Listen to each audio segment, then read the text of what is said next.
Big boss Malayalam season 7 നല്ല ക്വാളിറ്റിയുള്ള contestants എന്ന് പറയുമ്പോൾ എനിക്ക് ഏറ്റവും കൂടുതൽ സ്റ്റാൻഡ് ഔട്ട് ആയി തോന്നിയത് ആദിലയും നൂറയുമാണ്. വളരെ നല്ല വ്യക്തിത്വവും സ്ട്രോങ് ക്യാരക്ടറും, പക്ഷേ അവരുടെ ജീവിതം എല്ലായ്പ്പോഴും പൊതുസമൂഹത്തിന് എളുപ്പത്തിൽ മനസ്സിലാകുന്നില്ല. ലൈവിൽ ഇന്നലെ ഇവർ പറഞ്ഞ ഒരു കാര്യമാണ് മനസ്സിൽ തങ്ങി നിന്നത്. അക്ബറിന് വീട്ടിൽ നിന്ന് ഒരു ഫോൺ വന്നപ്പോൾ വൈകുന്നേരങ്ങളിൽ ആദിലയും നൂറയും ആയിട്ട് അടുത്തിരുന്ന് സംസാരിക്കണ്ട എന്ന് പറഞ്ഞു വന്നായിരുന്നു ഗോസിപ്പ്. അത് കേട്ട് രണ്ട് പെൺകുട്ടികളെയും കണ്ണീർ നിറഞ്ഞു. കാരണം അവർ സമൂഹത്തോട് എന്താണ് തെറ്റ് ചെയ്തത്? സത്യത്തിൽ ഒന്നുമില്ല. സംസാരിച്ചത് കൊണ്ട് മാത്രം ആരെങ്കിലും തെറ്റായി ചിത്രീകരിക്കാമോ? അവരെ കൊണ്ടപ്പോൾ റിയലി തോന്നിയത് എല്ലാവരും ചുറ്റുമുണ്ടെങ്കിലും മനസ്സിലാക്കാൻ ആരുമില്ലാത്ത അവസ്ഥയാണ് എന്നത്. ഇവർക്ക് സ്വന്തം പാരന്റ്സ് പോലും മനസ്സിലാക്കാൻ കഴിഞ്ഞിട്ടില്ലെന്ന് അവർ തുറന്നു പറഞ്ഞിട്ടുണ്ട്. പിന്നെ പുറത്തുള്ള ആൾക്കാർ അവരെ മനസ്സിലാക്കുമെന്ന് പ്രതീക്ഷിക്കാമോ? അതൊരു വലിയ ചോദ്യമാണ്. സത്യത്തിൽ ആദിലയും നൂറയും പോലുള്ള പെൺകുട്ടികൾ നമ്മുടെ സമൂഹത്തിൽ അനേകം പേരുണ്ട്.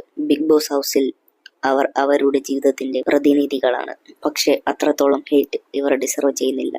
അവർ ചെയ്തത് സ്വന്തം ജീവിതം തിരഞ്ഞെടുക്കാൻ മാത്രം. അത് ഒരിക്കലും ഒരു തെറ്റല്ല. ഈ സംഭവത്തിന് ശേഷം ബിഗ് ബോസിൽ ഒരു ടേണിംഗ് പോയിന്റ് വരാൻ സാധ്യതയുണ്ട്. ഒരുപക്ഷെ വീക്കെൻഡ് എപ്പിസോഡിൽ പോലും അതിന്റെ റിഫ്ലക്ഷൻ കാണാം. പക്ഷെ വ്യക്തിപരമായ ഒരു കാര്യം, അക്ബർ ഈ പെൺകുട്ടികളെ ഗെയിമിൽ എനിമീസായി കാണുവാണെങ്കിൽ അതിന്റെ ദോഷം ആദിലയ്ക്കും നൂറയ്ക്കുമല്ല, അക്ബറിനായിരിക്കും. മറ്റൊരു അപ്ഡേറ്റുമായി ഉടൻ വരാം. ഈ വീഡിയോ ഇഷ്ടപ്പെട്ടാൽ ലൈക്ക് ചെയ്യുക, സബ്സ്ക്രൈബ് ചെയ്യുക, ഇല്ലെങ്കിൽ ഡിസ്ലൈക്ക് ചെയ്യുക. നിങ്ങളുടെ അഭിപ്രായം കമന്റിൽ രേഖപ്പെടുത്തുക.